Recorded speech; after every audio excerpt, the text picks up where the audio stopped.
네, 그럼 이어서 한번 이제 PM 상관도에서 그러면 중립축은 어디로 갔을 때 커질까? 편심거리는 어떨 때 커진다. 이런 건 알겠는데, 그죠? 그러면 중립축거리 C는 어떨 때 커질까? 그죠? 근데 왜 중립축거리가 왜 중요하냐면 저희가 보에 대한 단면을 할 때도 저희가 강도나 이런 걸 해석할 때도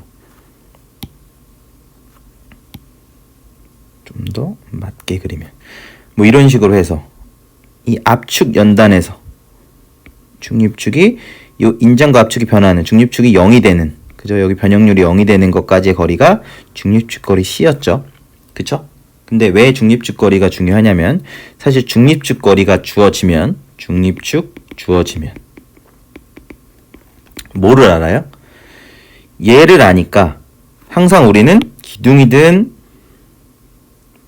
보든 해석할 때 요 평면 유지, 그죠? 평면 유지 과정이 성립하죠. 물론 나중에 뭐 스트러타임 모델이나 이쪽으로 가면 이 평면 유지 과정이 깨져버리는 경우도 있지만 적어도 보호 해석이나 기둥 해석에서는 일단은 이 평면 유지 과정이 동일하게 일치를 하죠. 그럼 이렇게 되면 중립축을 안다는 거는 변형률을 알죠, 저희가. 왜냐면 중립축이라는 게 뭐예요? 변형률이 0인 지점이잖아요. 변형률이 0인 기준으로 이 기울기 항상 해석할 때는 우리가 항상 파괴되는 강도를 구할 때는 뭐 이 U가 뭐 0.003에 뭐 도달한 시점이다 를 기준으로 하니까 이 기울기를 알잖아요. 이 기울기를 아니까 변형률을 알면 결국 응력 변형률 곡선에 따라서 뭐 콘크리트는 이렇게 된다, 철근은 뭐 이렇게 된다에 따라서, 그죠? 물론 콘크리트는 등가 응력 블럭으로 해서 뭐 실제로는 이렇게 곡선이지만 우리는 뭐 이렇게 등가로 응력으로 뭐 이렇게 하죠. 그죠? 이 계산하는 거는 다음에 한번 할 때 해보도록 하고, 어쨌건 응력 변형률을 안다. 그리고 그죠? 그러면 응력을 알죠. 변형률을 알면 응력을 알죠. 그거에 따른 응력을 알면 응력을 알고 이 정도만큼의 면적을 아니까 면적을 곱해서 힘을 알죠. 힘을 안다고요. 이게 압축력인지 인장력인지 뭐 이런 걸 안다고요. 그쵸? 이렇게 되죠. 그러면 힘을 알면 이거에 따라서 뭐 모멘트도 알 수 있고, 그죠? 서로 어떤 점을 기준으로 해서 모멘트도 알 수 있고, 그쵸? 그냥 단순히 축력을 그냥 합하면 축력도 알 수 있고, 이런 식으로 알 수 있다고요. 물론 보는 일단 모멘트를 알 수가 있죠. 즉 중요한 건 우리가 중립축 C를 알면, 중립축 거리를 알면 변형률 알고 응력 변형률 곡선 알고 힘 아니까 우리가 원하는 강도에 도달할 수 있겠구나 라는 거 정도. 실제로 저희가 기둥에서 PM 상관도를 작성할 때는 뭐를 처음에 대부분 많이 가정해요? 중립축 거리를 변화시키면서 중립축 딱 정해지는 순간 어떻게 된다고요? 나머지는 주르륵 해서 알게 되니까 그렇게 해서 계산한다고요. 그래서 중립축이 일단 중립축을 알면 우리가 PM 상관도 작성할 수 있겠다 라는 거. 그쵸? 물론 내가 중립축 변화 안 시키고 곡률을 변화시켜서 아까 변형률에서 요 기울기를 변화시켜서도 PM 상관도를 그릴 수 있어요. 요 기울기를 점점 눕히면서. 그죠? 그럼 그 말 자체가 중립축 C가 같이 변한다고요. 그죠? 어쨌건 중립축을 알면 강도가 계산이 가능하겠다 라는 거. 그쵸? 그렇게 되고, 그러면 이렇게 해놓고, 그리고 어쨌건 편심거리에 따라 이렇게 있다. 그래서 우리가 첫 번째 한 거는 이렇게 된 게 편심이 PM 상관도가 있고, 이렇게 된 게 편심이 작을 때, 이렇게 된 게 어쨌건 편심이 클 때. 그죠? 이걸 물리적으로도 한번 생각해봤고, 그 다음은 중립축은 그러면 어디로 갈 때 커질까를 한번 생각해보자고요. 중립축은 그죠? 지금은 어떤 수식적으로 보는 게 아니고 어디로 가면 커질까? 이거를 물리적으로 생각을 해보자고요. 편심거리가 이렇게 가까울 때랑 이렇게 누를 때 P가 이렇게 누를 때랑 vs 점점점점점 해서 여기를 누를 때랑 편심거리 2죠. 그죠? 이럴 때 어떨까를 생각을 해 보면, 그쵸? 예를 들어서 그냥 볼을 이렇게 돌리려고 하면 그냥 이렇게 생각해 보자고요. 얘를 이렇게 있고 쭉 눌러요. 그럼 변형률이 어떻게 돼요? 변형률이 눌리겠죠. 그죠? 그죠? 이렇게 눌리면 이 단면 다 압축이죠? 다 압축이에요. 그죠? 아까 보에서 뭐였어요? 압축 연단에서 쭉 해서 변형률이 0이 되는 지점까지가 중립축이었죠. 그럼 축하종으로 쭉 그냥 눌러요. 그러면 전단면이 그냥 쭉 압축이죠. 그죠? 이렇게만 누르고 있으면 변형률이 압축만 있다고요. 쭉 옆으로 가더라도 얘가 돌리는 힘이 있어야, 그죠? 돌리는 힘이 있어야 얘가 뭐 이렇게 기울기가 생겨서 뭐 언젠가에서는 뭐 이렇게 0이 되는 지점이 있어야 여기서부터가 여기가 압축이라고 하면 여기가 중립축거리 C예요 라고 할 텐데, 어쨌건 이렇게 누르기만 하면 다 압축받는데, 그죠? 그럼 여기서 한번 이렇게 모멘트가 돌린다. 이렇게 돌리면 이 돌리는 것만 생각해 보자고. 돌리면 얘가 어떻게 돼요? 여기 압축이고 이렇게 인장이겠죠. 돌리면 여기는 인장이고 여기는 압축이겠죠. 그죠? 그렇게 됩니다. 그죠? 이게 머릿속으로 떠올리셔야 돼요. 다시 한번 개념적으로 이걸 알아야 이것을 누른다. 그러면 이렇게 누르겠지. 누르기만 한다. 다 압축 변형률만 발생한다. 그러면 여기서 얘를 이렇게 돌린다. 모멘트가 돌린다. 그럼 그랬을 때 이렇게 되겠죠? 돌아가면. 그쵸? 여기가 인장, 여기 압축. 그러면 압축 연단에서 요 0이 변형률이 0인 지점까지가 어떻게 돼요? 여기가 중립축거리 C가 되고, 이 녀석은 사실 쭉 기울기를 하더라도 압축연만 작용하면 이렇게 되죠? 그냥 변형률이 다 압축만 걸려요. 쭉 가도 압축만 걸린다고요. 그러면 사실상 여기서부터 변형률이 개념상으로는 쭉쭉 가겠죠, 그냥. 그러니까 사실 중립축이 거의 축연만 작용하면 무한대가 된다고. 그죠? 즉 많이 돌려야 중립축이 어디로 와요? 이렇게 온다고. 극단적으로.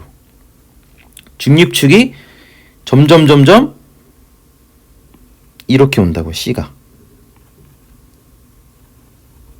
다시 한번. 즉 돌리려는 힘이 여기 축력이고 모멘트가 세야 중립축이 압축만 쭉 있어서 거의 무한대에 가깝다가 점점 작아진다고요. 왜냐면 그 머릿속으로 저희가 한번 계속 떠올려 보는 거예요. 계속 돌리려는 힘이 상대적으로 커야 인장 쪽이 생기고 기울기, 이 변형률 자체도 기울기라는 게 생기지 않겠나. 그죠? 그렇게 됩니다. 그죠? 좀 돌리려는 힘이 있어야 기울기, 이 녀석이 기울기가 있다고요. 이 녀석 기준으로 다시 한번 얘가 돌리는 게 있어야 얘가 이렇게 점점 기울기가 생긴다고요. 그죠? 이게 뭔가 제가 계속 이게 한번 머릿속으로 이게 떠오르셨으면 좋겠는데, 다시 한번 이렇게 있으면 마치 이런 것처럼, 마치 이런 개념상 쭉 있는 거를 돌리는 힘이 있어야 어떻게 된다고요? 기울기가 생긴다고요. 인장이 생겨야, 그쵸? 왜냐하면 돌리려는 힘이 있어야 뭐 어찌됐건 요런 힘이 생기고, 그죠? 인장 쪽이 생겨야 기울기가 생겨서 요 중립 C가 점점점 작아진다고. 극단적으로. 그죠? 확 돌리려고 하면 어떻게 돼요? 얘를 점점 확 돌리려고 해요. 만약에 기둥이 있어서 더 세게 상대적으로 P는 작고 엄청 세게 돌리려고 한다. 그러면 이게 더 낫겠네요. 얘가 이 정도로 눌렀는데, 이 정도로 눌렀어요. 근데 이 녀석이 확 돌려요. 그럼 어떻게 돼요? 그럼 이쪽이 확 돌리니까 이렇게 많이 생기겠죠. 확 돌리는 힘이 클수록. 그쵸? 그러면 여기가 점점 어떻게 된다고요? C가 작아진다고요. 아, 그렇겠다. 점점점 이 안쪽으로 오겠다. 충격만 작용했을 때는 저 먼 어딘가에 있다가, 그죠? 저 알 수 없는 무한대에 있다가 내가 상대적으로 어때요? 돌리려면 돌릴수록 점점 안으로 들어오겠다. C가 작아지겠다. 왜냐면 C의 기준은 압축 연단에서 변형률이 0인데까지가 이론상, 그쵸? 이론상 중립축 길이 C가 되니까 얘만 알면 우리는 이 나머지 힘들을 계산할 수 있다고요. 그쵸? 이해 가셨죠? 이게 저희가 떠올리는 건 이게 많이 돌리면 돌릴수록 상대적으로 돌리려는 힘이 클수록 중립축이 점점 이 부재 안으로 오고, 그죠? 보 같은 경우는 무조건 충력이 없죠. 충력이 없으니까 결국 인장력이 꼴 압축력이었으니까 중립축이 이 바깥으로 갈 수가 있어요, 없어요? 중립축 거리가 없다고요. 그러면 평형 조건, 내부 우력 평형이 안 되죠. 그쵸? 근데 기둥은 가능하다고요. 기둥은 내부 우력이 이게 아니라 그랬죠. 그쵸? 그래서 어떤 도심이나 소송 중심으로부터 모멘트를 계산해야 된다는 얘기가 나오는 거고, 그죠? 저희는 그럴 수 있겠다. 이거를 이제 머릿속에 떠오르실 때까지 한번 고민을 해보시는 거예요. 많이 돌릴수록. 얘만 지워야지. 그죠? 많이 돌리면 돌릴수록 마치 모처럼 돼요. 점점 가까이 오면서 점점 보처럼 된다. 그죠?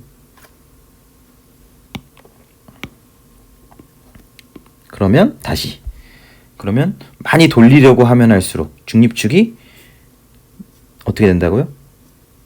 얘가 가까울수록 전체 압축 변형률이 훨씬 큰데 상대적으로 돌리려고 있는 인장 변형률이 별로 안 생겨. 그러면 압축이 많이 생긴다고 우리가 생각할 수 있고, 압축 변형률이 많이 생긴다는 얘기는 중립축 거리 C가 크다고 생각할 수 있다고요. 그쵸? 아니면 상대적으로 쭉 있어서 돌리려는 힘이 크면 클수록 어떻게 된다고요? 중립축이 작아진다고요. 점점 이 녀석이 이쪽 부분에서 이쪽으로 누르니까 이쪽 부분에서 인장이 걸리려고 하는 게 점점 생기니까 점점 중립축이 작아진다, 거리가.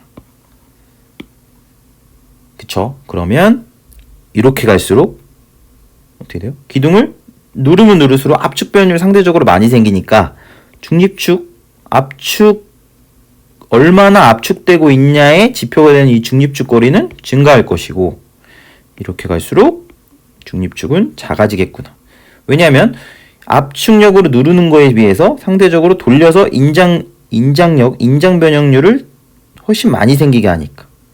그죠? 그러니까 이렇게 될수록 중립축 거리는 작아지는구나. 그래서 얘가 이론적으로 이 편심 거리가 엄청 증가해서 마치 거의 모멘트, 충력이 상대적으로 이 모멘트에 비해서 얘가 거의 0이 되는, 즉 어디예요? 즉 요점. 여기는 거의 무슨 상태예요, 사실? 거의 P가 거의 0인 상태죠. P가 0인 건 뭐예요? P가 0인 건 보죠, 보. 즉 요 PM 커브 안에는 사실 이 녀석은 보에 해당한다고요. 보에 해당하면 사실 이 녀석은 모두 돼요? 내부 우력 평형도 된다고요. 그쵸? 이렇게 해서 그죠? 그러면 이렇게 되면 거의 점점 얘가 증가해서 아까 보셨죠? 충력만 작용했을 때 어떻게 된다 그랬죠? 이렇게 그냥 내리게만 하니까 이 기울기 자체가 사실은 거의 없으니까 이론상 C가 거의 무한대로 간다고. 그러면 점점 축광도에 가까워진다는 건 C는 무한대로 간다는 얘기고. 그럼 극단적으로 해서 여기는 뭐예요? 여기는 인장력이죠. 인장력 걸리는 거죠. 인장력이 걸린다는 것 자체는 압축 변형률이 생기지 않죠. 그래서 C는 사실 0이라고요. 거의. 그렇게 생각할 수도 있죠. C는 거의 0인 상태죠. 왜냐면 기둥 부재를 이렇게 당기는데 그러면 다 인장력이 걸리니까 그죠? 이론상 압축축이 있을 수가 없죠. 그죠? 그러니까 이렇게 되겠다. 그러니까 사실은 이 중립축 관점에서 보더라도 그죠? 중립축이 뭔지는 일단 먼저 알아야죠. 중립축은 어떤 부재가 있을 때 압축 변형률이 걸린 압축 연단, 이 부재의 압축 연단, 예를 들어서 이렇게 힘이 이렇게 작용한다고 생각할게요. 이렇게 그죠? 압축축에서 압축축 끝에서 변형률이 어떻게 되는 지점까지요? 0이 되는 지점까지 여기까지 그죠? 상대적으로 이 돌리려는 힘이 커지면 점점 와서 어떻게 된다? 이런 식으로까지 될 거다. 그죠? 그럼 얘가 이렇게 된다고요. 그죠? 원래가 여기서 이렇게 간다. 어떨 때? 상대적으로 돌리려는 힘이 커져요. 이 기둥을 가지고 계속 생각해 보시는 거예요. 이걸 돌린다. 돌린다. 돌렸을 때 많이 못 돌리면 이렇게 C가 증가하겠는데 얘를 더 세게 돌릴수록 점점 변형률이 이렇게까지 오겠구나. 그래서 거의 충력이 상대적으로 거의 0인 지점이 거의 보가 될 거고, 보면 무조건 어떻게 돼야 돼요? 보는 이 내부에 무조건 이 내부에 중립축 거리 C가 있어야겠죠. 그래야 내부 평형이 되니까. 그죠? 그래서 굉장히 반복해서 최대한 머릿속으로 이게 그려지신 다음에 이제 뒤에 가서 이렇게 계산할 때 뭔가 내가 만약에 이런 포인트들을 계산했다. 그랬을 때 여기보다 여기가 중립축이 작게 나오는 건 말이 안 되는데, 그죠? 저희가 나오는 값들에 대해서 계산해서 나오는 값이 이게 말이 되고 말이 안 되는지 이 값만 보고도 이제 알 수 있어야 된다고요. 그쵸? 그죠? 그래서 이 자세하게 계산하는 것보단 이번 정리에서는 두 개의 정리에서 저희가 했던 건 뭐예요? 첫 번째는 기둥은 충력과 모멘트가 동시에 작용할 수 있다. 그죠? 그런 다음에 이 모멘트를 어떤 편심 거리의 측면에서 나타낼 수 있고, 어떨 때 편심이 많이 생기는 거고 어떨 때 편심이 많이 안 생기는 거다 라는 거 알 수 있고, 세 번째, 우리가 중립축 C를 알면, 중립축 거리 C를 알면 사실 변형률 알고 힘 알고 응력 변형률 곡선 통해 힘 알고 이러니까 결국 우리가 강도까지 구할 수 있다. 그랬을 때 어떨 때 이 중립축 거리 C가 클까 작을까 라는 거까지 했고, 그 다음에 요렇게 P2는 M 이 관점에서 요 기울기가 하나씩 딱 정해지는데, 그죠? 그런데 한 가지 마지막으로 이렇다고요. 마지막으로 그러면 어떤 하중이 딱 작용했어요. 하중이 딱 작용했다. 이렇다고 했을 때 우리가 무의식적으로 이렇게 그리니까 그러면 이 녀석은 여기서 파괴되겠네 라고 생각할 수 있는데 그렇진 않죠. 저희는 이 편심거리 관점으로 해서 부재의 성능을 이렇게 구했지만 실제로 하중이 작용할 때 이렇게 1차적으로 이 포인트 있는 상태에서 힘이 충력만 증가할 수도 있고, 그러면 여기서 파괴가 될 거고, 모멘트만 힘만 증가할 수도 있고 그럼 여기서 파괴될 거고, 아니면 정말 이 편심거리를 개념적으로 유지하면서 쭉 서로 충력과 모멘트가 동시에 증가한다 라고 하면 여기서 파괴되겠고, 그죠? 이렇게 다 가능한 거라고요. 그죠? 저희가 PM 상관도를 그리다 보면 이게 그럼 여기서 파괴되겠네? 라고만 생각할 수 있지만 실제적으로는 그렇지 않을 수도 있다. 이 상태에서 이 부재가 일로 갈까? 일로 갈까를 다 가능하겠죠. 2차적으로 어떤 뭐 보강이 되거나 뭐 이름으로 따라서 이제 이렇게 됐을 땐 내가 요거에 대해서 검토를 해야 되고 요거에 대해서도 검토해야 되고 이제 어느 쪽으로 검토할지는 그때 가서 생각을 해보는 거라고. 그래서 지금 말씀드린 네 번째는 어떤 하중에서 꼭 이 편심 이 라인 요 라인에 따라서 우리가 실제 작용하는 하중이 요거에 비례해서만 가는 건 아니다. 어느 방향으로도 갈 수는 당연히 있다. 라는 것까지 말씀드리면서 이번 정리도 이것으로 마치도록 하겠습니다. 네, 감사합니다.